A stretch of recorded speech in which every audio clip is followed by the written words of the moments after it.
everybody, it's time to LOL. Listen out loud, that is. It's time for Anime Jam Session with DJ Ranma S, Mako-chan, and Ari Rockefeller. Hey everybody, welcome to Anime Jam Session, episode number 485. We are that podcast that talks about anime, games, conventions, the fandom, geek stuff, and everything in between. I'm DJ Ranma S. I'm Mako-chan. And I'm Ichigo Gami.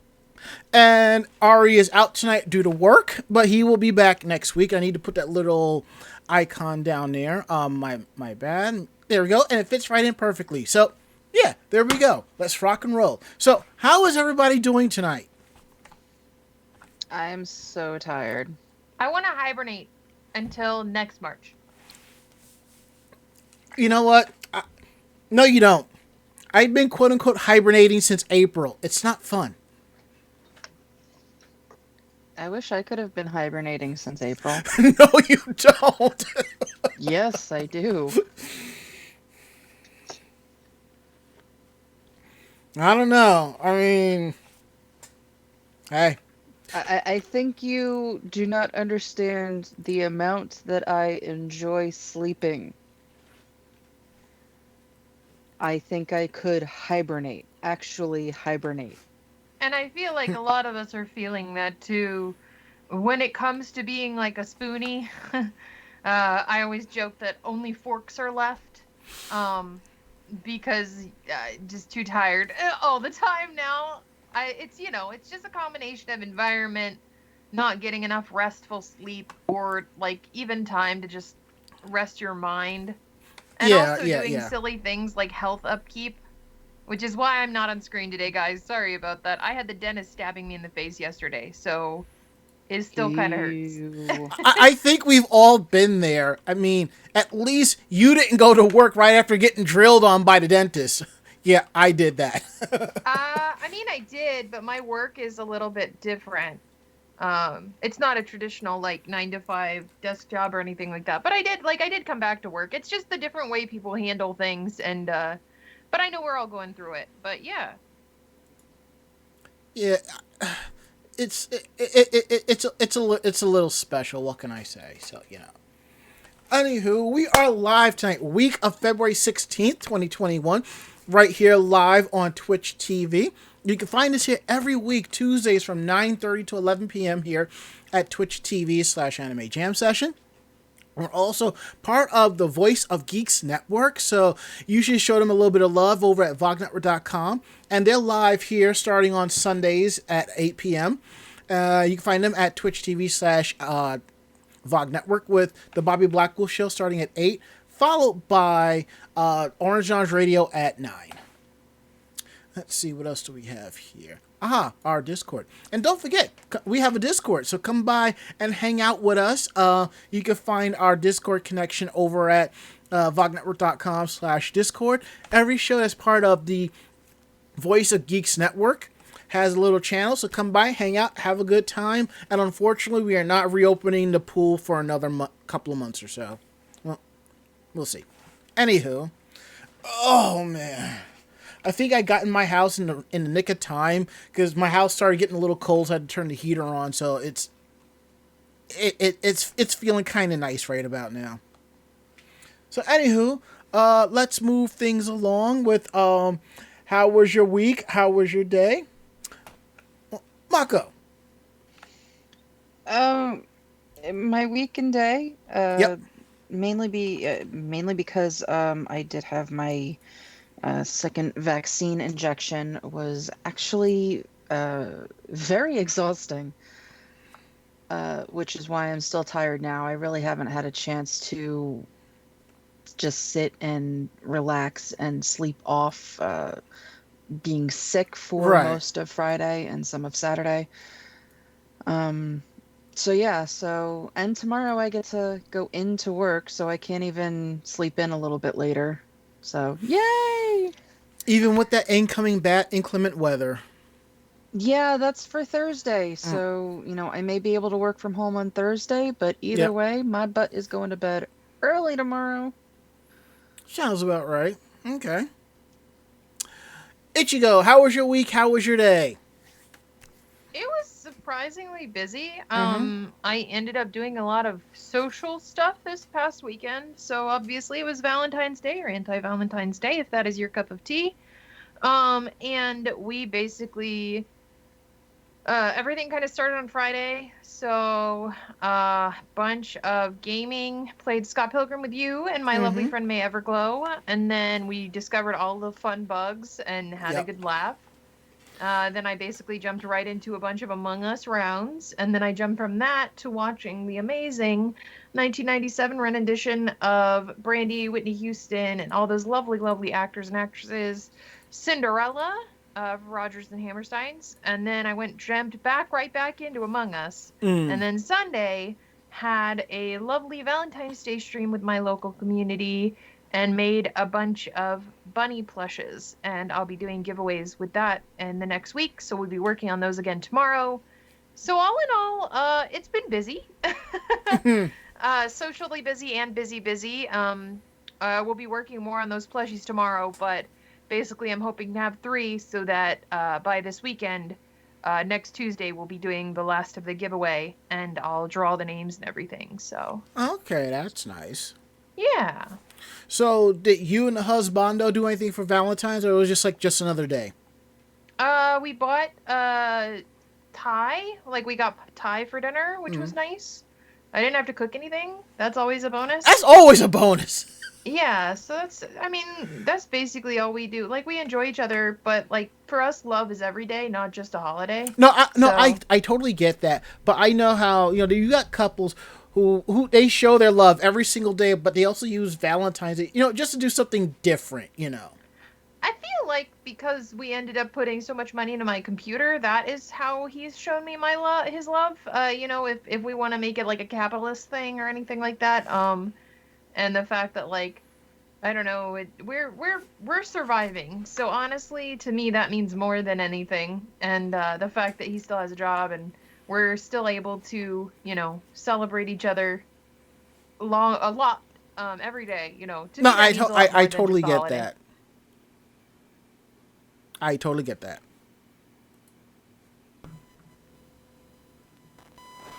Did I lose you? No, I'm still here. Okay, no, because what was funny was I went to open up the soundboard and pull the volume down so I don't accidentally blow out anybody's ear, and then you just cut right out. I'm just like, wait, what the hell just happened?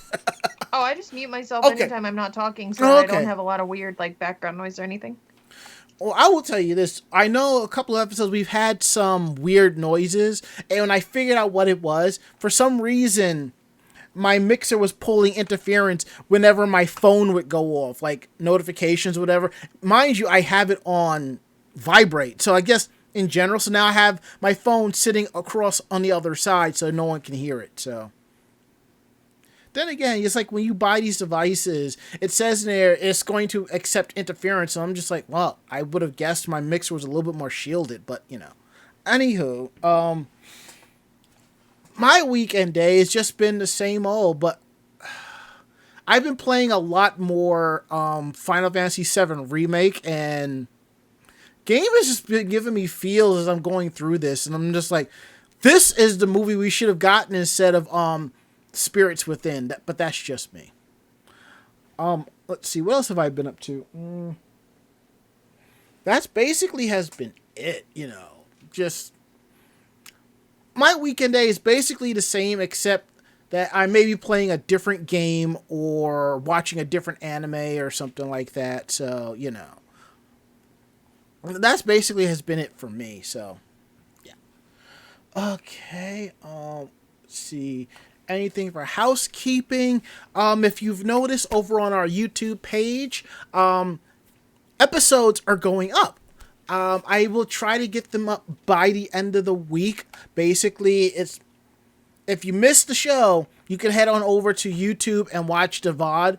I'm just slowly putting them up one at a time. Soon there'll be a separate little playlist for all of the episodes, so you can watch them and leave comments below, and we really appreciate that. So, and my camera decides to properly refocus. Oh, and if you also notice, I've actually readjusted the location of my webcam, because before I used to have a monitor stand and my monitor sat on top. I got rid of the stand and got a universal mount to properly adjust because the way I was always looking at my monitor, like as if I'm staring upward or something like that, and I really did not like that. So I readjusted, decided to move the webcam over, and it looks like everything is working fine the way it should be with angles and so forth. So yeah, I think we're good to go with that. Next up on our show that you all look forward to is Geek Roundtable, where we talk about, stuff we've done outside of our normal weekend day, sort of like other geekery and stuff like that. So I am going to go grab mine, and Mako-chan can go ahead and tell us about her geekery. Yeah, so my geekery is my Mimikyu, shiny Mimikyu at that. I do appreciate the fabulous ghost Pokemon. Eventually, I will get the life-size one. The last time I was in the city, I was so damn tempted to get it from the Nintendo store and ended up not, which has made me sad since then. But yes, my Mimikyu.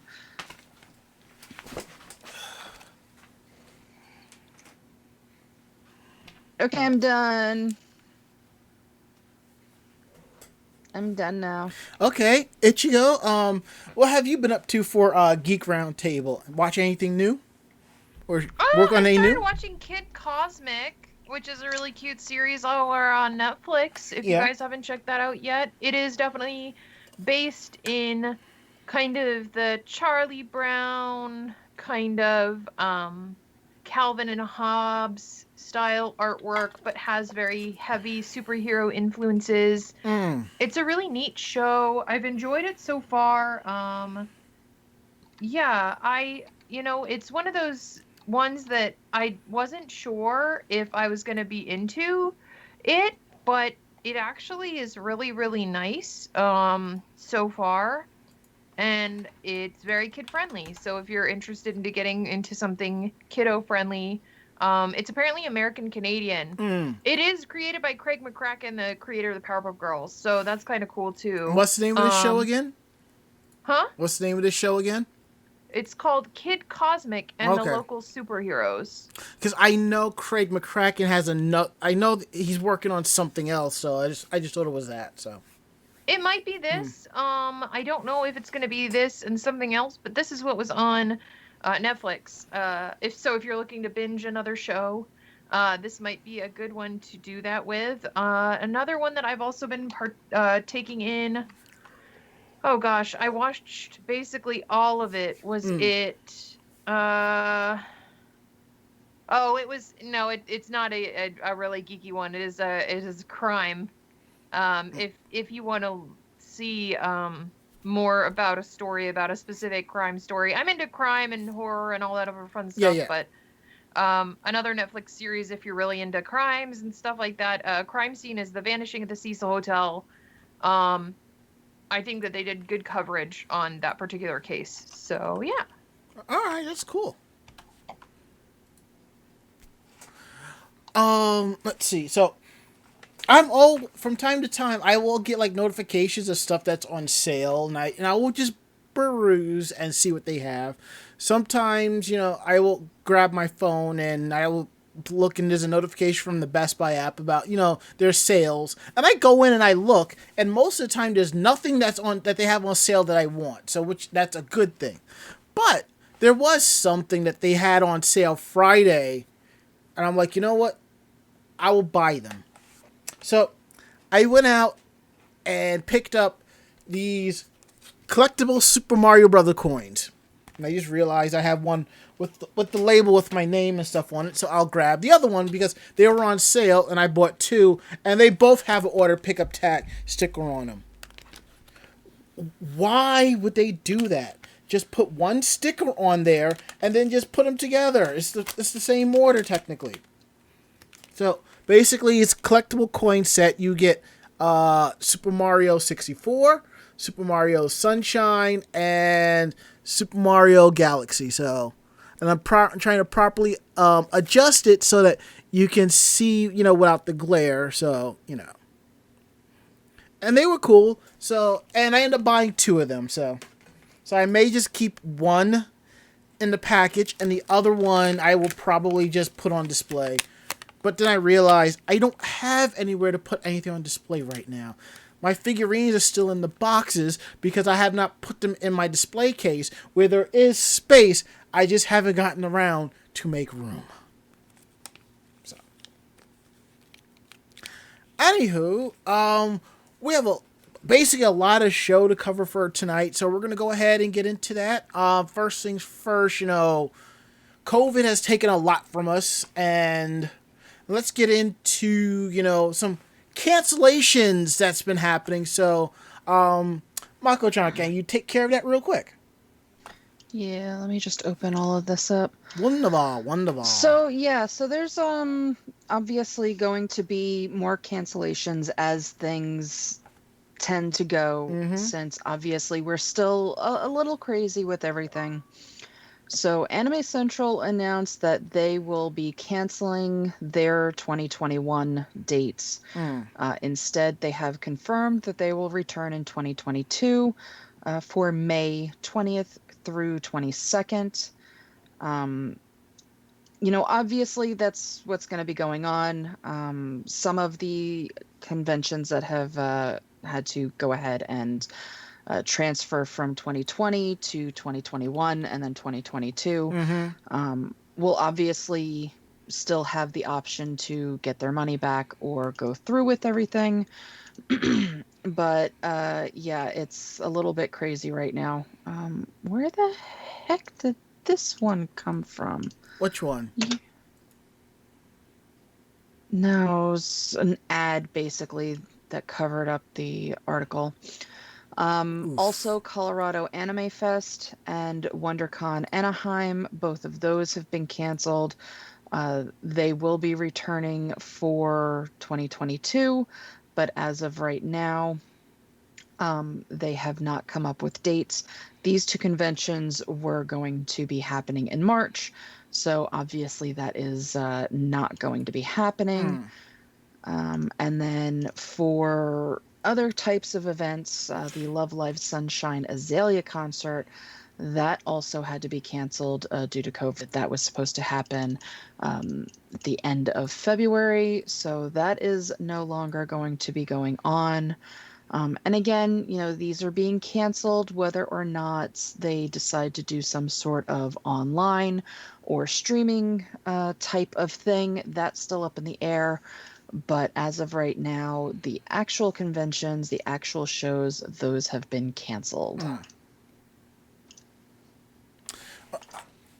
And it really sucks that this happens. And I kind of hope that a lot of conventions start joining forces and start doing like virtual conventions together, because let's be real. I mean, 4 cons doing their own virtual conventions on the same weekend, that's a little bit more data overload that I can actually handle, just like flipping between 4 different Discords and 4 different Twitch streams, That's too definitely much. Understandable, especially because there's a lot of conventions like KatsuCon recently released their notice that they wouldn't be holding their event, and they were really sad about it. Obviously, it was this past weekend is when they usually hold it, is over Valentine's Day weekend or before or right after. Yeah. And they sent out a letter that was like, we're sad that you guys aren't here, but we're glad you're being safe, and we hope that we can come back strong next year. And it was a lovely note that was a really nice little nod to, yes, there's nothing going on and we're sad, but it didn't feel like pandering, which unfortunately a lot of, like, there are either conventions that completely ignore the fact that they have an event and therefore don't really cater to their target market at all. And then there are other ones that are like, I mean, I'm not trying to name names or anything here, but they shove out their hand and they're like, give us money, please, right now. And they don't really offer anything for it. No, I totally get what you're saying. Yeah. So it's just kind of awkward, because you want these conventions to succeed, but at the same time, if they really haven't given you anything, you kind of like, you love the environment and things like that, but at the same time, if the conventions are holding back like registration funds and pre-registration funds, and they're rolling over dealers hall tables and stuff like that. There's only so much more you can put into it until it is just a money pit at that point. Until they go, okay, well, this is like the budget, what we're going to do with the money and everything like that. I feel like if things don't start to get settled by the end of this year, which I highly doubt that they're going to, we're going to see a lot more cancellations. And we're going to see a lot of conventions just not able to come back. And it really sucks to say that. It really, really does. But at the same time, going back to what you said about them trying to team up, Ranma, like, I want that. I want to see that. I want to see sister conventions and brother conventions and, like, non-binary sibling conventions coming together and, like, joining forces and being a stronger force. Because honestly, it's like I said, it's gotten to the point with a lot of conventions where they're virtually the same thing, except that you have different people running the same panels. You have different cosplayers in the masquerade, you know. And even then, you have the same staff just running different departments or the same and then eventually, departments at each convention. And what happens? And what happens is when you have the same staff running multiple conventions, all those conventions tend to blend together as one. I mean, this is a story for another time, but you know, those of us who've gone Anime Next and Otakon may have noticed that Otakon is picking up like the personality of how Anime Next is. That's because the majority of Otakon staffers are from Anime Next, and those old Otakon staffers are basically like, well, like we're Otakon moving staffers on. You know? are Anime Next staffers, or Anime Boston staffers are Big Apple Anime Con when that was a thing. Staff like literally the East Coast has a lot of the same staff, and they might be in different departments, but it's the same staff over and over. And it really sucks, but like I don't see a lot of these cons joining forces because they don't want to be confused. And that's the thing you said, is that like a lot of them are starting to blend together. Like, oh wait, was I at this event or was I at that event? Because a lot of them are doing online things. You see, that's why I said before in a prior episode that, you know, about Otakon having the fundraiser, it's that we're at that point where, you know, the con bubble is going to burst. I mean, again, we've gone from where there was one con a month to now there's 15 cons in a month, and you're not sure which one to go to because of this or that. It's just so many. I mean, got conventions happening in hotels, convention centers, local libraries, people's backyards, reconditioned train stations, you know. And even then too is that a lot of the programming that they're trying to put together is just, you know, it's either like it's going to be filmed the same way. There are still a lot of panelists and people who don't have access to the latest and greatest technology or setup. See, but wait. Here's the thing. Wait.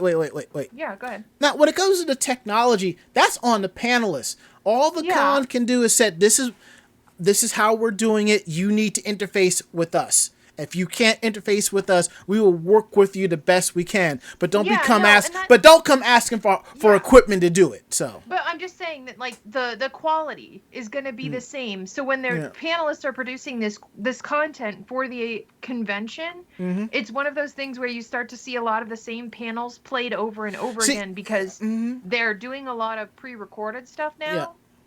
And if the panelist wants to get their name out there or something like that, I'm not saying that every panel is doing it. I'm not saying every convention is doing it. But I imagine that if this is going to be a continual thing, that there are going to be people who put that on rotation. Like they might have like 3 to 5.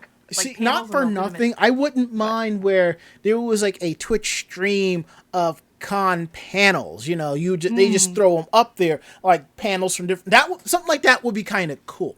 But you know, I'll say this: like when they tried to do the impromptu virtual Zenkai last year, I really did not participate with us in that because of how they wanted to do it. You had some people who could only do Facebook. You had some people who could only do Twitch. You had some people that could only do Discord. And the person that was organizing it either did not know how or didn't think to retro all of that into one stream. That's my thing. I can agree with that, definitely. Well, even just as we are streamers, like managing all of that as a streamer who does this full time or like semi full time, Like No. do this a It's little not, it's not even about the full time or part time. It's just that if you're going to coordinate and you know that people can only stream from certain, Oh, you're output. talking about the streamer side. Okay. Yes, not the streamers. I'm talking about the people that are going to put out the stream. They should be able to interface with some. They should be able to take somebody's whoever's streaming through Facebook. They should be able to take that Facebook feed and run it directly through Twitch. If somebody who is on YouTube, they should be able to take that feed and push it through Twitch. I know. If you only know how to do it through Discord, you should be able to take that Discord feed and run it through Twitch or something like that. No, I mean, like, Or if you can't, or if they can't, or if they don't know how to do that, just put up a rules out. We're doing this through Twitch. You will have to do it this. We will work with. Well, I also think that there were a few conventions early on that were trying to do like multiple sources. So like they weren't just trying to have one Twitch channel, but they were trying to have like multiple channel series. I know Otakon on did multiple platforms. Yeah, well, I know Otakon had multiple Twitch streams for the programming and so forth, and then basically the waiting room, like the viewing room, was basically the Twitch chat room or Discord. And I totally get that. I mean, you got people who will rather just chill out in Discord because you can stream through Discord and you just talk to like up to 25 people in there, as opposed to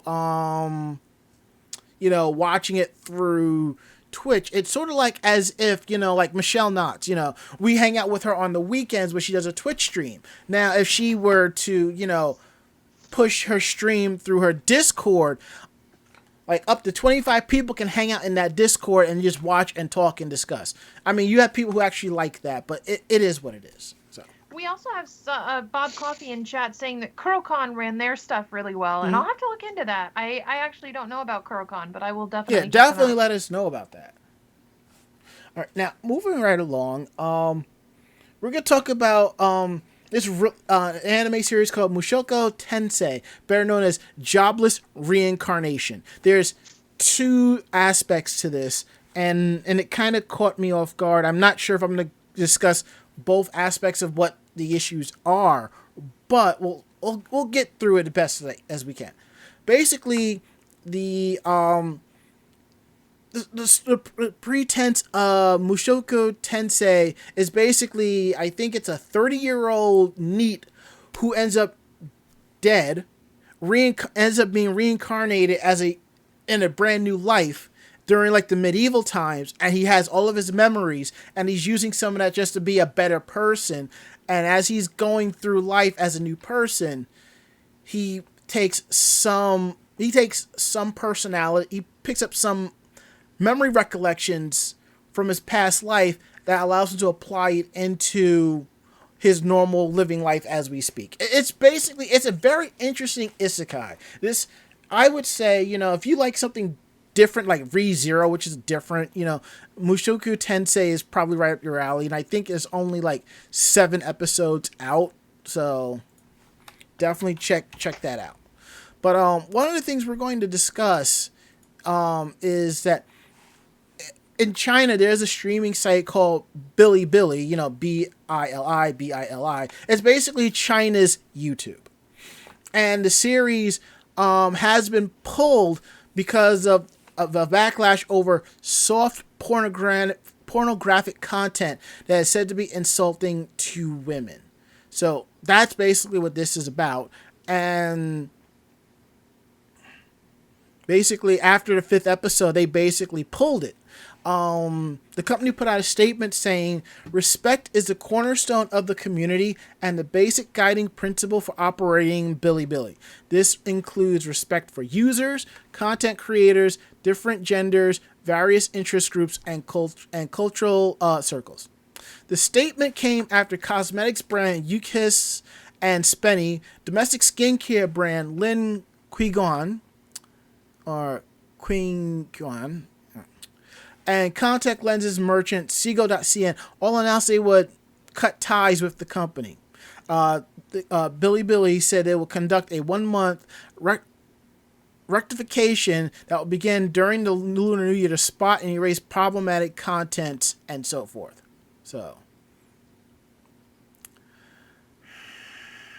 And what's going on with the backlash in regards to this, they're having issues because they're looking to raise up to $3 billion US and a second IPO for to happen in Hong Kong. The company initially went public in the NASDAQ of March of 2018. The hot internet platform has seen its stock value rise 14-fold since going public. Now, I wish I had jumped on that, but, diamond hands. The testament to it is strong is built on a niche community of subculture fans, mostly notably fans of anime, comics, and video games. Let's see here.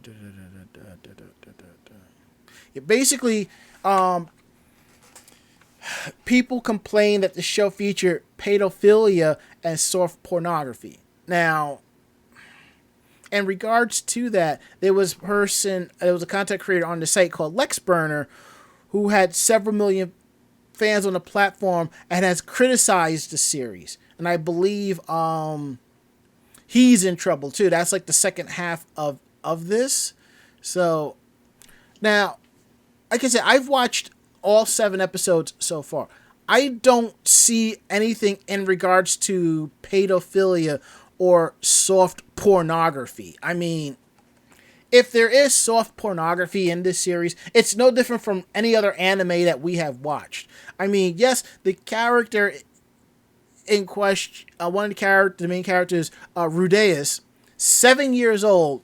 He's seeing boobs and he's being little bit of a lech, but it's because of the 30 plus year old personality that's in him, that was reincarnated. But that's like very minuscule. That doesn't really take away from the series as a whole.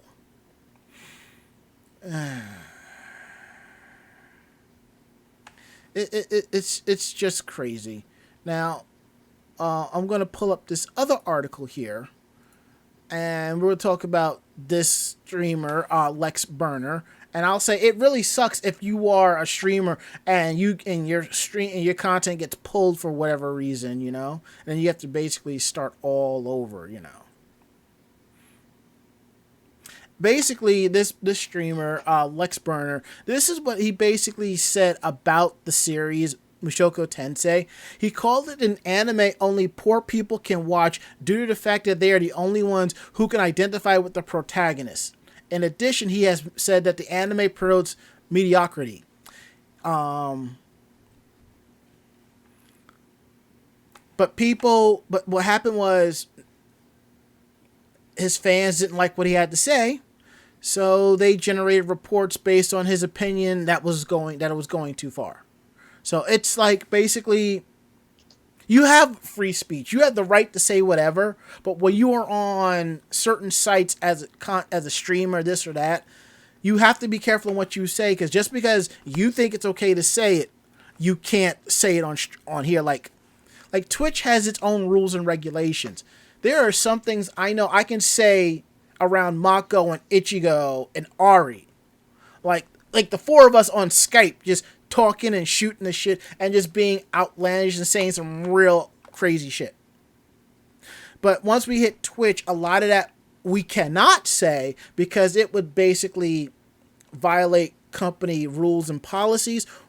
Or if it doesn't, it will probably piss off you, the person who is watching us or listening, and be like, I understand your opinion, but what you're saying is going way too far. So, it's like that. Let's see here.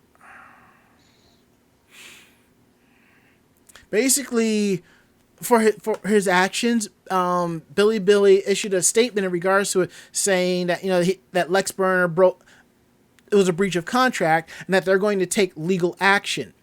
Furthermore, it states that the streamer made several inappropriate comments in his live stream which invoked conflict, attacks on third parties, harassment of other users and IP, intellectual property, causing a heavy controversy in regards to it. He failed to lead by example in the community and failed to take up the public responsibility. Since he did this under a contract, the Billy has the right to pursue legal responsibility according to the law. So basically, this site is going to prosecute him for violating the contract. his account and live streaming room has been banned. He had won 2020 performance awards through the website. Those awards have been revoked. And this person has been disqualified from participating in the creative incentive program and other community incentive activities. In a way, this is kind of reminds me of, like, there's a tweet going around of some guy talking about, you know, if this is all the anime you have watched, you are not an anime fan. This is like very mainstream or this or that. Look, I have watched, everybody on this show has watched anime that's been pretty much anywhere from the most obscure to the most mainstream, where you mention the title once or twice, they have no idea what you're talking about, to you don't even have to say the full title. Everybody knows, you know? It is what it is for the most part, but at the same time, you know, it's not that serious. I don't understand why this Lex Burner person went off on Mushoku Tensei. It's good. I'd have to say it's one of the better isekais that's out there right now. So, anywho, that's my 2 cents. And I would highly recommend, you know, if you have Funimation, and I think it's also on Crunchyroll, check it out. I think you're really going to enjoy it. Especially if you like medieval stuff, so, yeah. Now we get into our next story, which really surprised living daylights out of me, so take it away, Ichigo. Okay. So Yashahime. Yashahime. Sorry, I was having a hard time with that word because that was different than the. Oh, okay, I got it. You know, just okay. call it. We're good. Just call it. Well, just call it what it is. Inuyasha GT. No, it is basically Inuyasha GT, to be honest. See? Princess Half Demon anime dub is casting Ian James Corlett as Miroku. Because Miroku's previous voice actor, Kirby Morrow, passed away on November 18th. Viz Media announced on Tuesday that Ian James Corlett will take over the role as Miroku in the English dub for the Yashahime Princess Half Demon anime.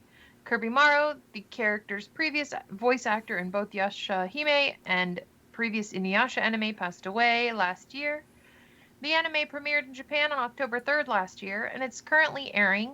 Viz Media began streaming the anime with English subtitles on Crunchyroll, Funimation, and Hulu on the same day in North and Latin American territories.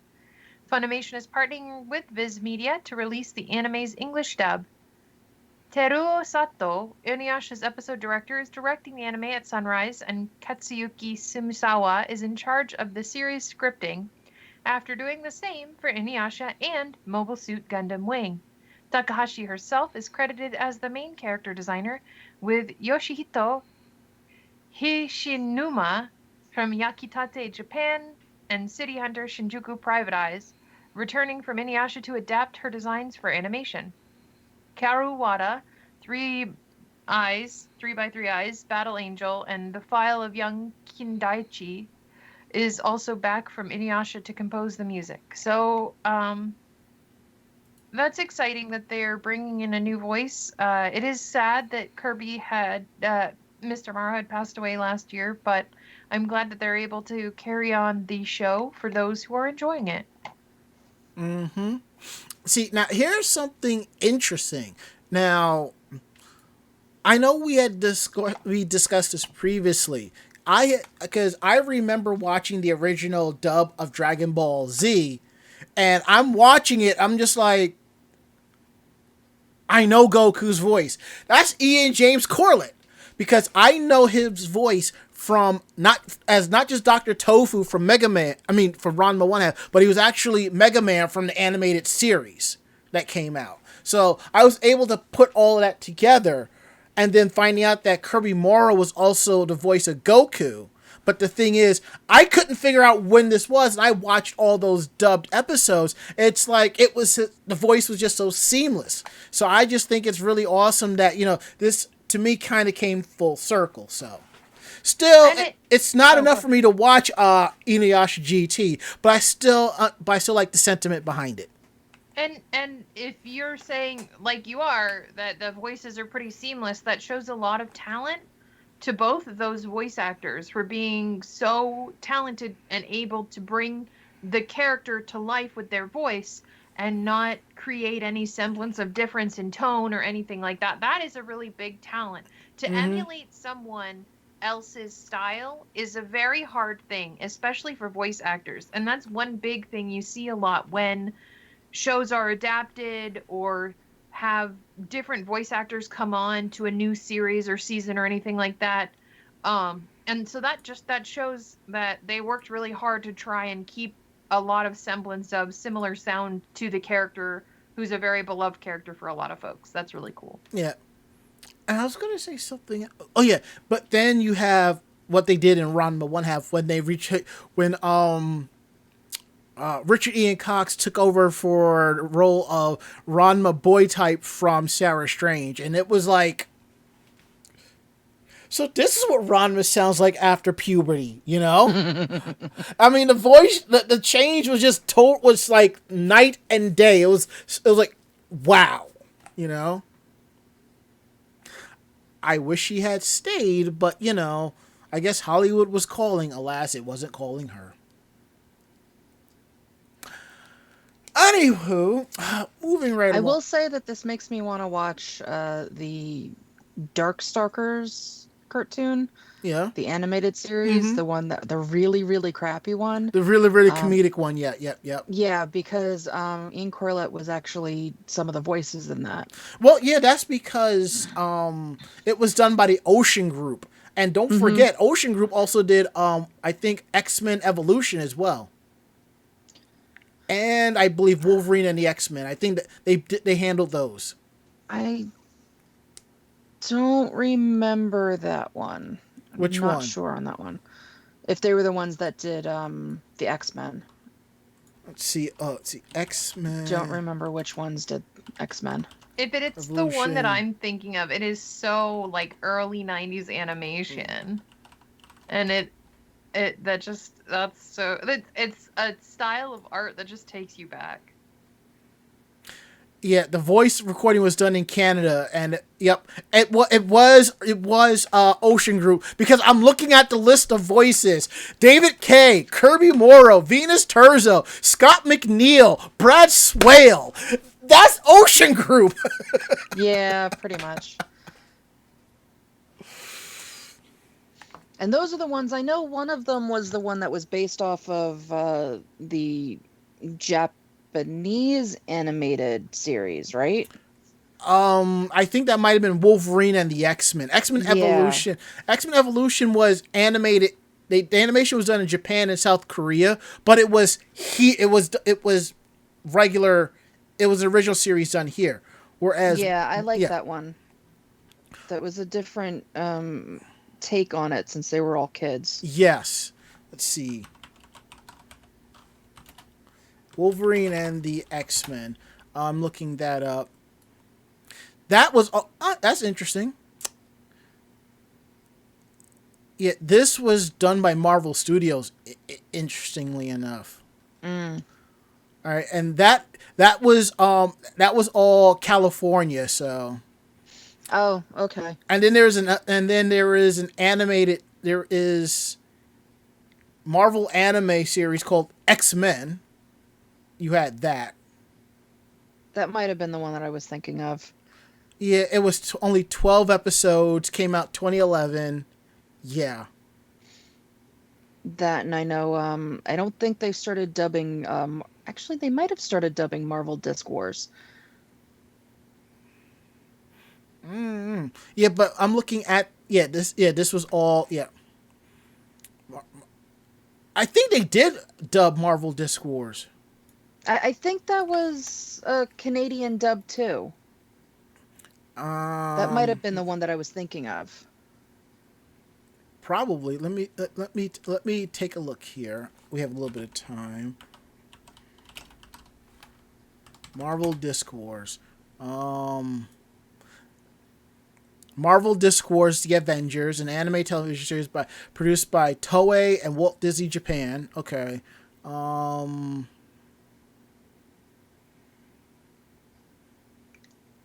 It's set. All right.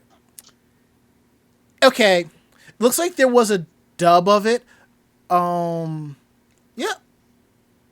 But they never showed it here from did Well, yeah, no. I think it was just a Canadian dub. Yeah, and it was just Disney XD, the Asian Disney XD stations, that networks that showed it. It's like what they did with it's like Cartoon Network International and what they did with Powerpuff Girls Z. Yeah, I still need to find that one and watch it. I do need to find that one as well. I'm not sure if I actually finished watching the original series. And then you had Marvel Future Avengers that was done by Studio Madhouse. Anywho, let's get back here. Let's see what else do we have. Demon Slayer. I gotta see Mugen Train. I gotta see it. And it seems that that movie has become the second highest grossing anime worldwide. It knocked out Your Name. And people were talking about that. But in this case, more people have been talking about Demon Slayer. I mean, honestly, I never would have expected Demon Slayer to be this popular and this... I mean... The manga was like, what, only like 2 or 3 years, right? But I have to say, Demon Slayer is really good. I thought it was good. I'm gonna have to rewatch that and just watch the dub of it. And I think someone mentioned that it may be leaving Netflix, but I'm like, it just got there, you know. But no worries, it's also on Funimation. But it seems that right on top of that, we are finally getting a second season, even though there were other people that were like reporting it. But now we have official on that. And hopefully we'll have a little bit more details on that on next week's show. But after announcements about box office grosses from coming out of Japan and South Korea, Demon Slayer Kimetsu no Yaiba, the movie Mugen Train, which takes place between seasons 1 and 2, has basically gone past Your Name to become the second highest grossing anime film worldwide. Oricon revealed that the movie has made a total of 37.4 billion yen, which in 122 days, which translates to $355.5 million. Wow. Over 27 million in ticket sales. Wow. Here in the US, the movie made 300 million yen, which is about $284 million.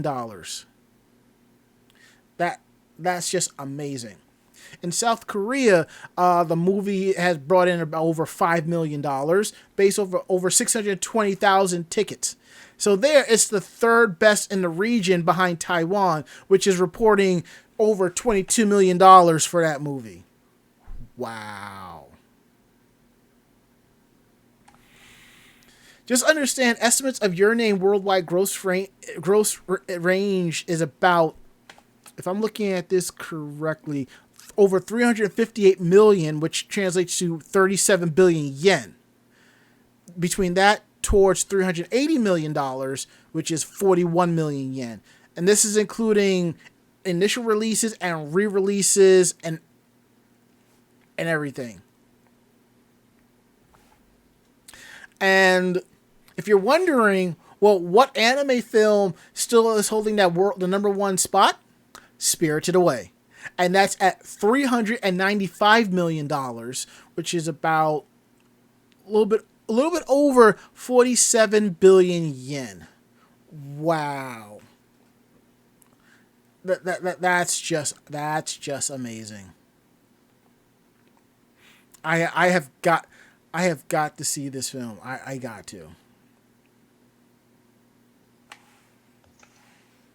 I do want to actually start watching Demon Slayer, but knowing that the manga is over and done with, I kind of just want to read. Why not both? Well, because once I start reading it and get to a point, I don't really tend to go back to the anime unless I watch the anime first. And considering that's not done because they're only just, talking about season 2, it's going to take a while. Not that I am, going to drop everything and start reading anyway, just considering my backlog. No, I which totally is the only get reason it. why I haven't started Demon Slayer right now.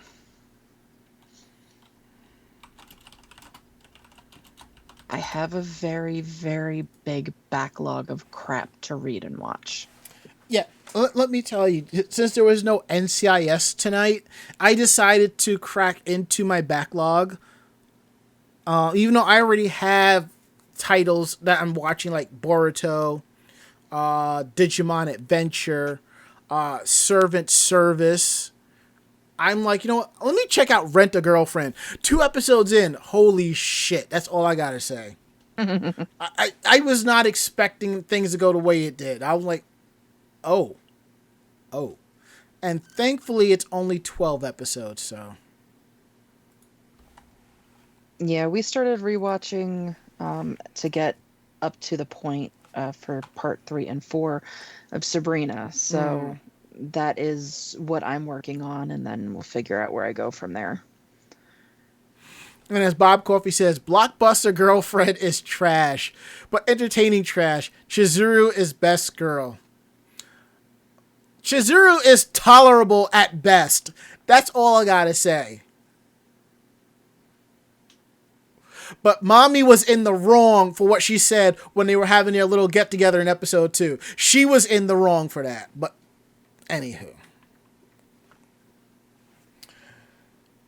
Mako, I hear you like escape games.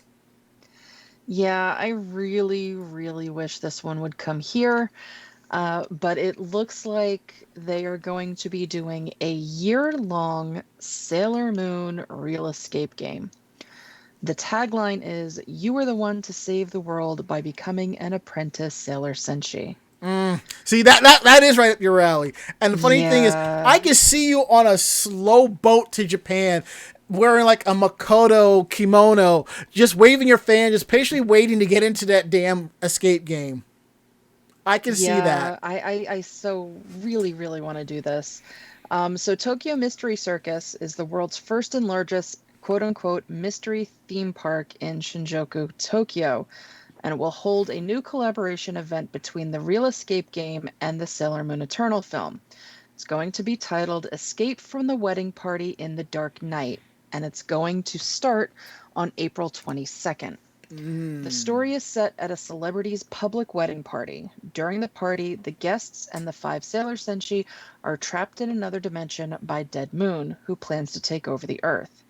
As an apprentice, the player has to solve various riddles and missions to rescue other members and the invited guests to successfully escape. The main feature of the event will be the riddles and the missions on the table projected by the projection mapping. When players move their hands on the table, the projection mapping also changes accordingly. In addition, there are scenes that the player uses the techniques of the 5 Sailor Senshi as an apprentice. So it's going to run from April 22nd, 2021 to April 17th, 2022. The tickets will start going on sale in March, and they will announce further details closer to when the event will start. Sounds good. And I am so pissed I can't do this. See, the Beery says, if only this were a crossover with Scooby-Doo so we could expect the culprit to be Old Man Osabu. I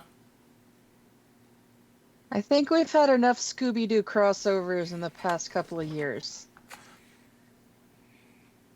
Well, we're just missing the Scooby-Doo anime, and then that's basically is it. Well, yeah, but if we do that, then Shaggy will have to release all of his power.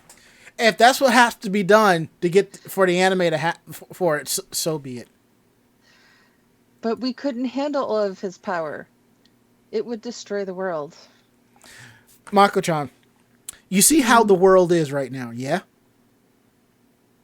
Well, yeah, but that doesn't mean that it should be up to Shaggy to destroy it. Better him than other people. I trust Shaggy. Well, yeah, but if he's destroying the world, he's destroying the world. Well, maybe he'll I be. don't trust anybody with that much power because he's destroying the world. Well, maybe he'll be like Saturn and rebuild the world in his own image. I mean, come on. So everybody's hungry stoners? Yes.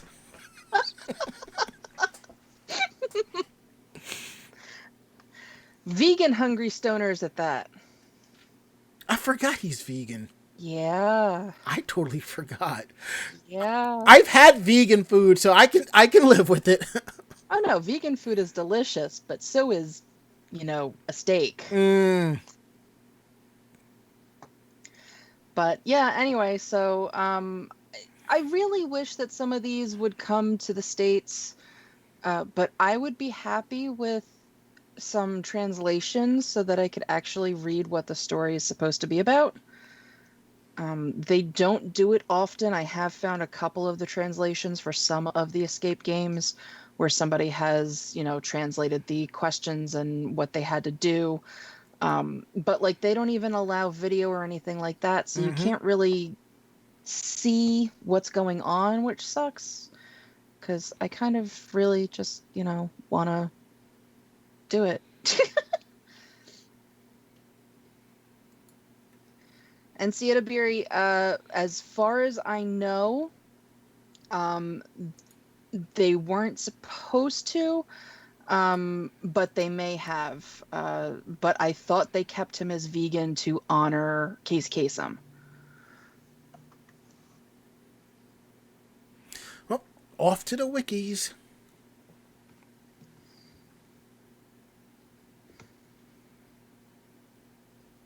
And Ron number 421 says, I have to be the only kid that grew up during the 80s that doesn't like Scooby-Doo. All right, I'll say this.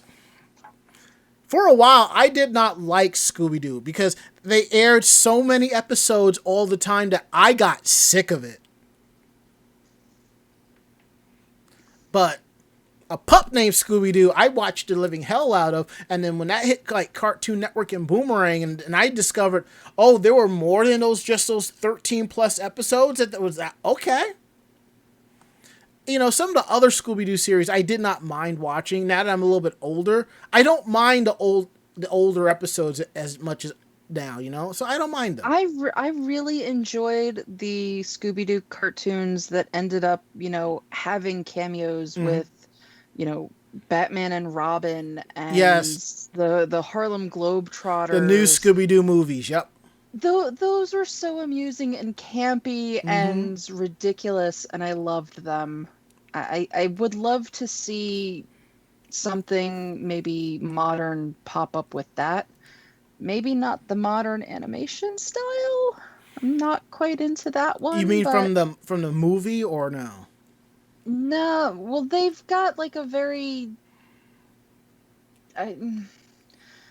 I guess, they're trying to mimic all of the newer animation, so they don't look at all like they did as they were, coming up in the years. See, I don't like mind. It's too weird. I don't. I kind of. I don't know. It's like when you watched Peanuts. They were they're basically like 3D versions of what they look like in 2D, and that came off pretty well. And now with the new Charlie Brown show on Apple TV Plus, they look just like how they did originally, but it's just they use modern technology to make it look nicer and cleaner. I wouldn't mind it, it's not like... Yeah, no, it's not that. There was one series that they did that the animation style was done in that kind of new school and completely just... like they didn't even look like they were supposed to at all. Yeah, and as Siettabiri says, I'm betting Be Cool Scooby-Doo. That's probably what that one was. And that was only I think one season or something like that. I tell you this, I love the hell out of Mystery Incorporated. Yeah, that's it. I could not no. And it's 2 seasons. Okay. No one should have to suffer for 2 seasons like that. No, it was just it's too much. They tried to go way too far into it. And like I know they use the same voice actors and everything, which that, was amazing to me because they have been trying to, switch that up. But it's just it's I don't know. They were just going into a very weird kind of animation thing with that. Yeah, honestly, I didn't even bother watching the show, but now that I googled it and looked at the image, like screenshots, this is really bad. This is really really bad. This is really bad. This is horrible. Yeah, I don't think I could watch. I don't think I could watch this while stoned. Velma reminds me of the second coming of Daria Morgendorffer, okay?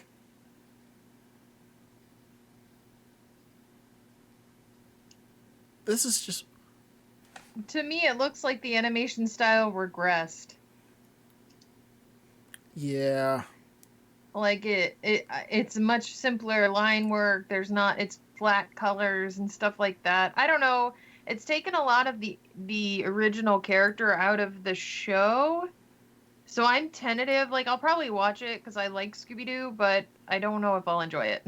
Well, as far as I know, season 1 is on Netflix. So Ichigo, if you do happen to go, I bless you and go with Kami.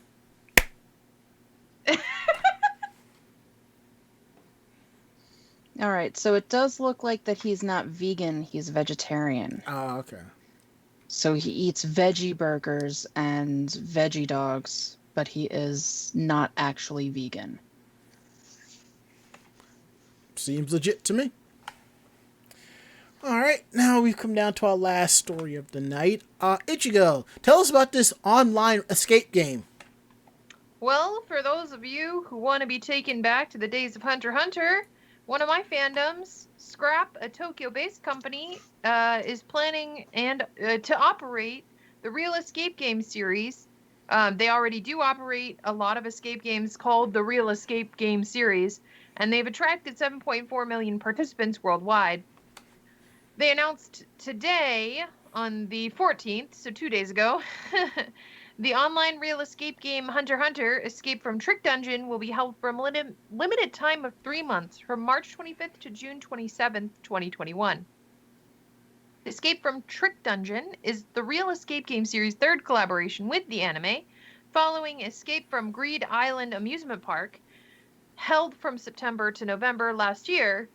You can participate in the games inspired by the anime's first arc, the Hunter exam, online from anywhere by purchasing a game kit. As a remote examinee, you will communicate with Gon, Killua, and Leorio, as well as Kurapika, inside the trick dungeon at the exam site, and help them escape and pass the exam. On the game site, Gon and his friends will share various information with you about the dungeon, which is filled with traps. Then, by folding and assembling items in the game kit based on that information, you can create the model of a dungeon where Gon and his friends are trapped. The model will change more and more as the story progresses. All of the character voices of Gon, Killua, Kurapika, and Hisoka are in-game are newly recorded, so they're not repeated lines from the show or anything like that. It's about $30 to get the standard game kit and about $40 US, 3,000 and 4,000 yen respectively, to get a premium kit with a mug and a challenge letter from Hisoka, which will be available for pre-order from the Scrap Goods shop starting on March 1st of this year. And all the goods and stuff look really fun. But yeah, if you're wanting to get back into Hunter x Hunter fandom and stuff like that, this looks like a good creative way that is safe because it's all being held online and you just participate with a kit. So it looks like it could be a lot of fun. This makes me wonder if somebody will buy the kit and do a translation and then sell translated kits. I wouldn't be surprised if that's something that happens. I bet you that there's a deep enough following for a lot of these escape games over here that there is a market for it. I mean, there was I remember Scrap did have the Attack on Titan escape game down in Staten Island, and let's just say you couldn't get tickets for that because it was sold out just like that. And if Yeah, you, I think they've pulled over 2 or 3 of the different games. Mhm. I know they pulled over the Attack on Titan. I think they pulled over one of the Ghost on the Shell. I could be mistaken, but I think they did 3 of them. and they It might also, have been 2 Attack on Titans and something else. and for a while they actually had a location in Brooklyn where they had like smaller escape games, which I did one of them over there, and it was kind of interesting. And if you're wondering, Scrap, people that are behind the Hunter x Hunter one are also the same people behind the Sailor Moon escape game. So, Well, they do a lot of the Mhm. anime-related escape Yep. games. And I seriously think that they would make a crap ton of money if they did the translation for it and sold them overseas, just because there is such a huge relationship, not just here but around the world with all of these characters.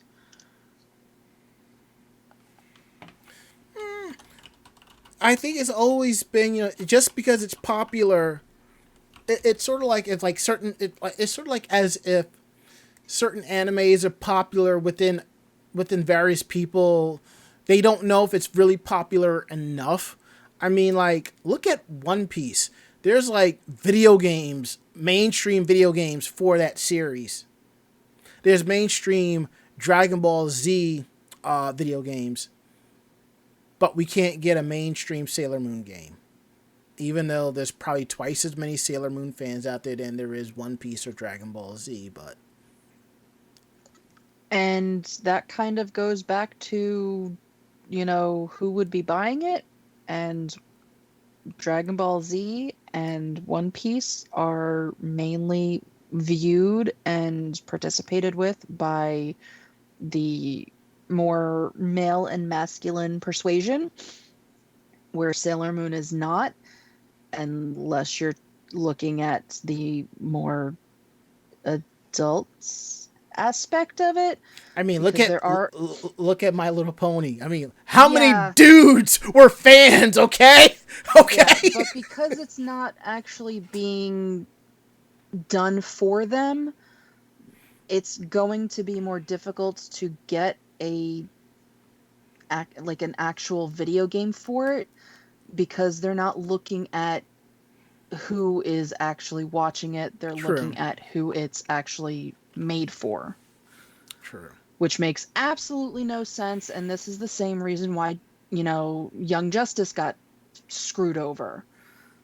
But at least it's finally getting a final season or a season 3 or something like that. Yeah, because people are finally pulling their heads out of their asses. Yeah, and as Bob Coffey says, Sailor Moon Musa would be hella fun. It actually would be. It would have to. I think it would have to play a little bit more like Bayonetta, but yeah, it would actually be fun. And as Ron before 21 says, I was talking to a friend about this recently. The game can be done, but it has to be done right. Absolutely. Now you're making me think of a Sailor Moon game in the style of Bayonetta, and now I want it. Oddly enough, look, I actually have an idea for that. I think it can work, personally. I think it can work. And I think I actually discussed this once on an episode a long time ago. I wouldn't mind a Sailor Moon game in the style of, like, Mario Brothers. 2D or 3D? More of like the 3D, so it's open world but more RPG than just, level building 3D. An actual I guess more like the Zelda games, where you have to go and you have to do your thing and, level up and create and build and do the world exploring and then kick villains' asses. It kind of has like a bit of a Kingdom Hearts feel to it if you think about it. I think that's the game that I would like for a Sailor Moon game. And I remember we talked about this once. Like, one of the levels where you're looking for the crystals, there's like 7 different locations on the map that you have to go through and explore beat the boss and collect back and forth. There's like a power struggle back and forth or something like that. I would also like a Sailor Moon Lego game. Just because I really enjoy the Lego games, and I think just given the amount of characters in the Sailor Moon series, both in the manga and in the animated series and in the live action and in the, in the musicals and everything, there are enough characters to be able to build a full Lego kind of world. And Lego has a tendency, depending on the type of game that you're playing, to break it down into chapters. So every, quote unquote season can have its own chapters, have chapters within those chapters, and build into that. And I think that would be really, really fun.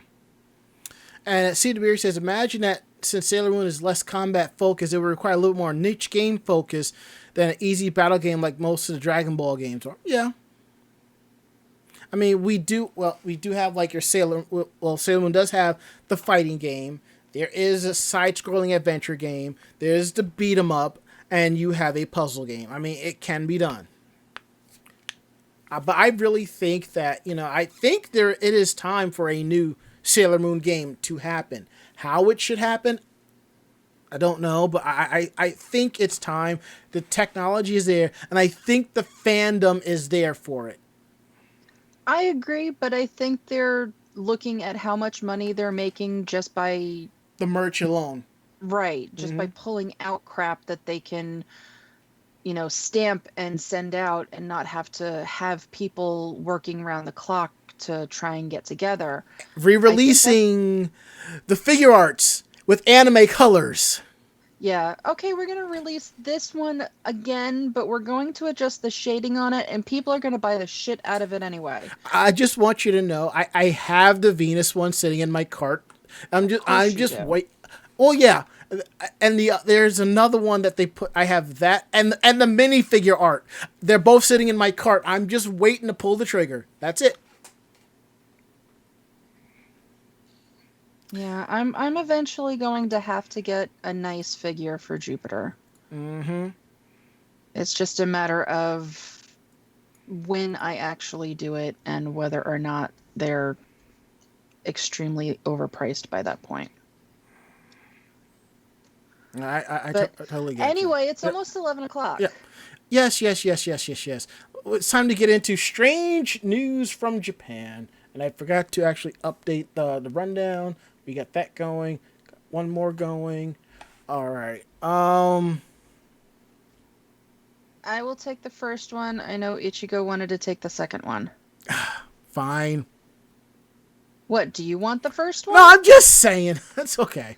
You can take the first one, and then I will take the really weird one at the end, but whatever. I'll take the really weird one at the end. I know you have a thing for the Olympics, so it's all you.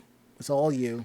Yeah, so the the official Olympics Twitter kind of screwed up or blew up or went spoilers on everybody about a week ago. And what happened is they ended up changing the I guess the main banner on the Twitter page.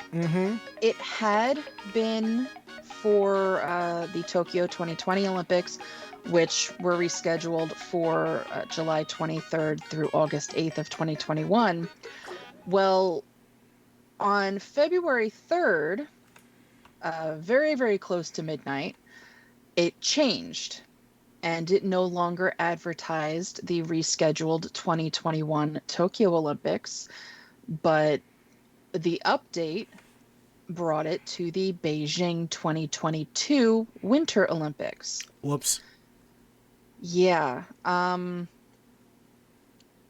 So they don't know if this was done due to the PR mishaps with the president of the Olympics basically stepping down for things that he had said, or if this was their quiet way to basically confirm that the Tokyo Games were canceled.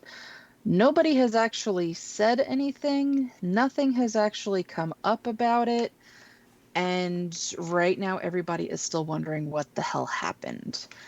But right now, the official Olympic Twitter is sporting the Beijing 2022 banners.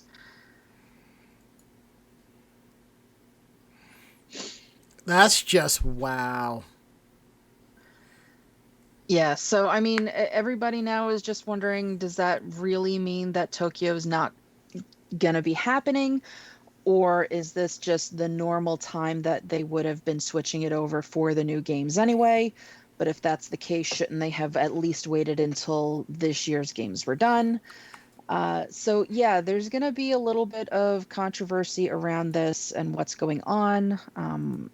And I guess we'll just see once things start coming out and we get more actual official news on it. I will say, I'm looking at the Twitter account, and like few earlier today, they did show the 2020 medals. So, well, they've still been posting the 2020 stuff that's been going on. They've been like back in November, they posted that there were going to be 3 climbing events that were going to be starting, because they're actually looking at climbing as in sports climbing for this year's Summer Olympics. So they have still been doing updates in that kind of capacity, but this is the first one basically going, okay, well, screw 2020 and 2021. We're going to talk about 2022.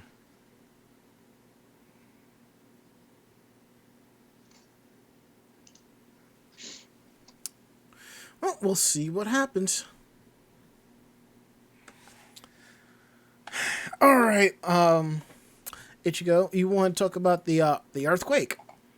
Yeah, so moving on from the Olympics, Japan went really way too far trying to shake things up and ended up with a strong earthquake. I'm not trying to make light of any disasters or anything that happened like that. I'm bringing on the fact that there was an earthquake that hit Japan, and it was basically on almost near the anniversary of when the initial Fukushima disaster occurred. The strength of the tremor was a 7.1 magnitude earthquake. It struck off the coast of Fukushima Prefecture, and this happened at 11:08 p.m. on sorry, I'm trying to The 14th. 3 days ago, basically. Approximately 135 miles north of Tokyo. It could be felt as far away as Okayama Prefecture, which is 700 kilometers south of Tokyo, about 3 times the amount of 135 miles south of Tokyo. And the tremor just came weeks out from the 10-year anniversary, wow, of the Great East Japan earthquake. I can't imagine that it's already been 10 years since that disaster. Same. Wow. Yeah, and it was that particular disaster occurred on the 11th of March in 2011. What? Where Fukushima is located. According to the Japan Meteorological Association, yesterday's tremor was an aftershock from the 2011 earthquake, and residents are being cautioned to expect more earthquakes as a result in the coming week. Thankfully, no tsunami warning was issued for this earthquake, but many say the jolt was the strongest they've felt since the initial 2011 event. There's footage from the Sendai airport, and there's also footage from multiple cell phones. The shaking lasted roughly for 30 seconds with bright flashes seen on the horizon, and obviously it did affect things like utility poles and power. Approximately 900,000 homes lost power nationwide, and power outages plunged area like Saitama into darkness. Blackouts even occurred as far away as Shizuoka Prefecture, which is about 100 kilometers south of Tokyo, about 50 miles. But thankfully, reports from the crippled Fukushima power plant indicated that there was no damage to that site, which was the area of the disaster 10 years ago. That's good. 150 people were injured in 8 prefectures across Tohoku and Kanto regions, with most injuries, 78 of them, occurring in Fukushima, which was the place of origin. And most of the injuries were caused by falls or fallen objects, and there's lots of photos showing the damage inside homes, the damage to towns and areas like that. So yeah, if you guys want to look into that, I've posted a link to the article in the chat here at twitch.tv/anime jam session. All we can say is please, lovelies out in Japan, take care of yourselves, stay safe. Also in the article, they cover that a number of landslides also occurred in tandem with the earthquake, and it left roads and cracks and boulders and stuff around. You can also see pictures where stores were affected, with products flying off shelves, and the article poster says not in a good way. But 7-Eleven kept serving customers apparently, so hey, power to you, man. The extent of the late night damage became more apparent after sunrise. Obviously, as this happened at 11 p.m. at night, it was dark, and as the morning sun rose, you could see a lot of the structures and the train lines that were broken. The East Japan Railway Company, which is one of the biggest motorway companies or metro companies in Japan, said that there was significant structural damage between Shirakawa and Furukawa, which is used by the Tohoku Shinkansen, which is one of the speed trains, and they estimate it'll take about 10 days to resume operations. Stations also reported damage with a collapsed ceiling at the Funaoka station in Miyagi Prefecture, and a number of shrines also reported damage as heavy stone monuments toppled at Soma City in Fukushima. In the Inari Shrine, Fukushima Inari Shrine, which is a very popular shrine in Miyamachi City, the upper part of a 5-meter-high stone lantern collapsed during a strong tremor and fell onto a passenger car, which thankfully was unoccupied. And at least 4,000 homes were damaged. The ministry sent out water distribution and trucks, and basically they've been feeling tremors since that night, with the strongest, as of this article, measuring about 5.2 magnitude. They're on alert for more, but experts say they're unlikely to be as strong as the initial one. And unfortunately, with the event happening in 2011, the anniversary coming up, people will be recalling that incident. So gotcha. Yep. Our thoughts are with them. So I'm going to be adding a link into the chat as well. Okay. This is actually basically the criteria that they looked at to judge why this particular earthquake 10 years later was an actual aftershock of the 2011 earthquake and not just a new earthquake itself. They basically said that the 2011 earthquake was so large that it shifted the plates and did damage to the plates, and that this earthquake was a result of that shifting and damage, and that is why it is actually judged to be an aftershock and not a brand new earthquake, just because of the relative area that the epicenter was, what was involved with it, and just what happened during this year's earthquake. So that's why they're saying that it is an aftershock and not a brand new earthquake, which, I mean, you think about it, and yes, 10 years is a very, very long time to be considering that this is an aftershock. But when you're looking at plate movements and things like that, it's not actually that big of a time jump when you're looking at things like that. No, it's definitely not. Like Everest, grows an inch a year or something like that, or a centimeter a year because of the tectonic plates beneath it and things like that. So like the Earth movement is progressive. It's not going to happen all in 1 year, all in 1 day, all in 5 years. it's it's a long-term thing. And the thing that I was most worried about was the fact that the big tsunami and the damage to the nuclear power plant before in the 2011 event, but I was glad to know that they didn't have that same catastrophic situation this time, because there was no warning of tsunami, thankfully, with this current situation they're going through. I mean, it's not the best situation they could be going through right now, but it's much better than anything from previous issues. So I'm just glad that it wasn't worse, and I'm glad that it wasn't as bad as the 2011 disaster. Yeah, definitely. And now we get to what's basically probably one of the most strangest articles of the year. And the year's just started.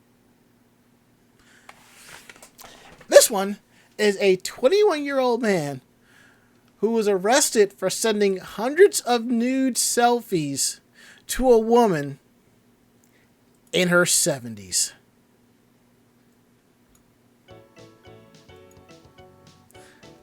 And he still likes her, as he said to the police. So back on February 10th, the police responded to a complaint of a woman who barged into a restaurant in Nara City. After the officers interviewed the suspect, it was learned that she had worked there from spring of 2019 to about February of last year. As a result of this incident, the woman was arrested on suspicion of violating the Stalker Control Act because she was said to be infatuated with a former co-worker there, a woman in her 70s. The following day, the former co-worker went to the police to present further evidence. 293 messages on her mobile phone which contained nude photos of the suspect as well as other obscene content. These messages were sent between September 23rd to October 15th, which is about 13 a day. Oh my. In custody, the suspect reportedly admitted to the acts and told police, "I still like her. I sent large amount of mails because it felt good to spoil her."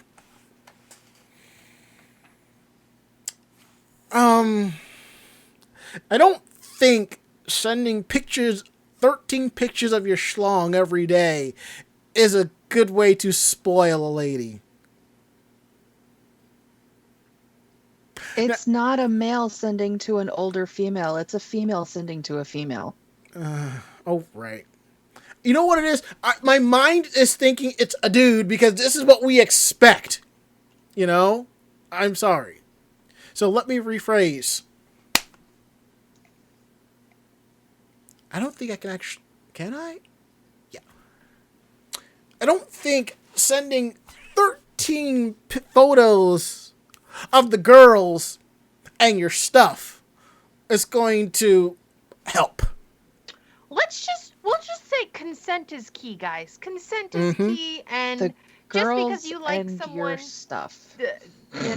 just because you like someone, it's not key to sexually harass them. It's not a good look. It's not, ooh, woo, cute, ooh, woo, senpai will notice me. No. That's when you get blocked and reported to police, which thankfully this particular offender was caught by police, so. Gives the meaning to May to December romance. Anywho, the netizens have a few things to say about this. I'd say she more than likes her. It's like one of those Yuri stories, but this is, I don't know. I have to think about it. I don't get this at all. I think we've come a long way in accepting different types of love, but this is still shocking. It's really nice that such a unique love bloomed, but too bad this went horribly wrong. While many readers have appeared to have their own conclusions to what has happened here, the nature of these women's relationship is very unclear. According to the NHK, the suspect also told police, "My mother didn't show me much affection growing up, but the victim taught me kindly and I grew to like her."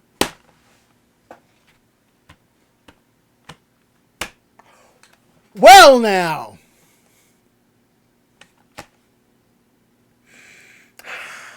Not for nothing, but there are plenty of manga and anime out there about very similar actions, and by anime I mean hentai. You would know. Well, yeah, it's usually a son with the stepmother, but yeah, there's just so much just wrong. And So much just wrong. And as Sia Tabiri says, Yuri on cryonic freezing. This is a new spin on, you meet the girl, you go to the strip club and she's stripping because her daddy doesn't love her. In this case, it ain't daddy. And that shit makes you think twice.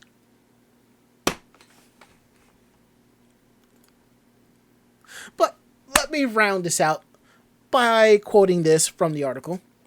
Hopefully, their problems can be resolved and each woman can receive the assistance they need, whatever that may be.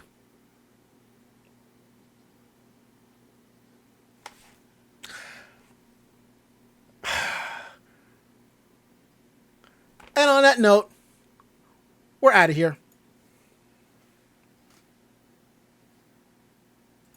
No, but really, that article was just something a little special. Just a little. Just a scotch. Just a little. Just a scotch. I am not sorry. You are never sorry. Well, yeah.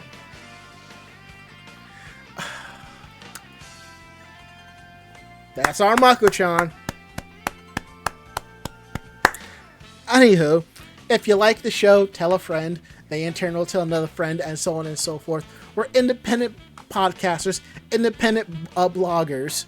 So if you have any, they told her yesterday. If you have any questions about the show, drop us a line at podcast@animejamsession.com. Again, that is podcast@animejamsession.com. We're here to believe you. Don't forget to check out our website at animejamsession.com, where you'll find our weekly podcast, a link to our YouTube page of our convention videos, a link to our Facebook page of convention photos, anime reviews, cosplayer tips and tricks, cosplayer interviews, editorials, so much more at animejamsession.com. And don't forget to check out our podcast wherever you go. If you have iPhone, Android, fire up your podcasting app, search Anime Jam Session. You'll find over 480 episodes, so check them out and tell us what you think.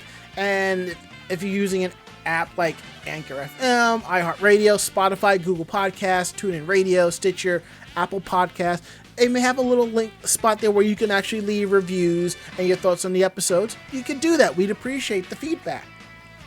And don't forget to follow us on our social media. YouTube.com, Anime Jam Session. Twitter.com, Anime Jam Session, and Facebook.com, Anime Jam Session. Follow us there, be in the know when we're going live, photos, and so much more. And we appreciate the tips. Streamlabs.com/Anime Jam Session, Ko-Fi.com/Anime Jam Session, and bits. You can give us bits. You can run a commercial to help us out. Every little bit counts. Everything that comes in, we put right into the site, right into the hardware to keep the show going. And your auto hosts are really appreciative as well. So if you follow us and we go live, host us. We appreciate it, So now we're going to go around the room. Last words. Mako-chan. I am going to hate waking up in the morning because I'm so not used to having to wake up early after a show. Last words, Ichigo. Well, I'm gonna get back to some work and then go to sleep. So good night, y'all. My last words. I got my replacement screen protector. I might just try to put it on myself instead of waiting a week, because that's the only time I'll go to the one T-Mobile spot that I actually like. But that is it. End of list. We'll be back next week with a brand new episode. Ari will be back. It's going to be fun. So, I'm Ranma. I'm Mako-chan. And I'm Ichigogami. Great fight, great night. See you next week. Night. Sayonara. Say goodnight, Mako-chan. Good night, Mako-chan. Say goodnight, Ichigo. Good night, Ichigo. Perfect. And good night, all. Perfect. We're out of here. See you next week.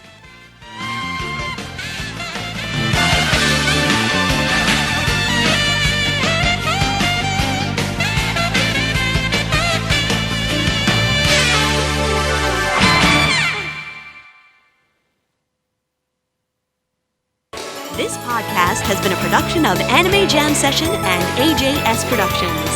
No fanboys and fangirls were hurt, maimed, shot, electrocuted, or pistol whipped in this episode. For now. The views, opinions, and thoughts expressed on the show do not reflect the staff or the network as a whole. But we're still right, damn it! For transcripts of this episode, start typing. Check us out at animejamsession.com and vognetwork.com for more information about us and other programming. Jamatane!